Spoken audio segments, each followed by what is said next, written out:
ದುಡಿದ ಕೊಟ್ಟಂತಹ ಈ ಒಂದು ಕೇವಲ 3,000 4,500 ರೂಪಾಯಿ ಒಂದು ಟನ್ ಖರ್ಚು ಬರ್ತದೆ ಸ್ವತಃ ಸೌದಿಯವರು ಒಪ್ಕೊಂಡಿದ್ದಾರೆ ಈ ಮಾತನ್ನು ತಮ್ಮ ಒಂದು ಕಡೆ. ಯಾಕಂದ್ರೆ ಇದರಲ್ಲಿ ಪ್ರಾಮಾಣಿಕರಪ್ಪ ಸೌದಿಯವರು ಅನ್ನುವಂಥ ಮಾತು ಕೇಳಿ ಬರ್ತಾರೆ. ಆದರೂ ಅವರು ಇಲ್ಲ 3,000 ಅಂತ ಹೇಳ್ತಾರೆ.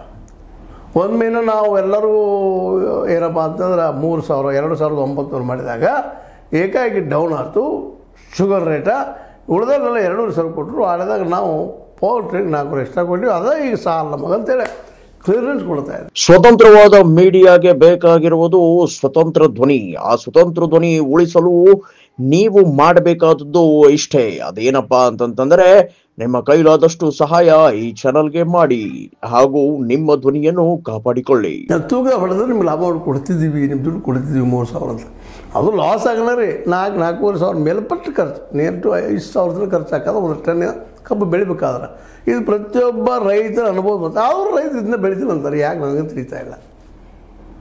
ಅವರು ಅಂತಾರೆ ಪಾಪ ಏನಿಲ್ಲ ಕಡೆಗೆ ಎಷ್ಟು ರೊಕ್ಕ ಬಂದು ನಮ್ಮ ಕೈಗೆ ಉಳಿದು ಬೆಳೆದು ಏನು ಹೊತ್ತುದಿಲ್ಲ, ಮಾರ್ಕೆಟಿಗೆ ಇಲ್ಲ ಅಲ್ಲೇ. ಉಳಿದು ಬೆಳೆ ಬೆಳೆದಪ್ಪ ಅಂದ್ರೆ ರಾಶದಾಗ ಏಕದಮ್ ಬಿದ್ದು ಬೆಳೀತಾರೆ.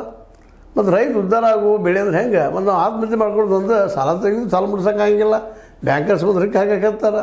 ಈಗ ಅದಾಗಿದೆ ನಮ್ಮ ಪರಿಸ್ಥಿತಿ. ಕೊಡ್ಲಿಕ್ಕಪ್ಪ ಅಂದ್ರೆ ಬಾಯಿ ಮೇಲೆ ಬುಟ್ಟಿಟ್ಟಂಗೆ ಮಾಡ್ತಾರೆ. ನಾವು ಅನೇಕ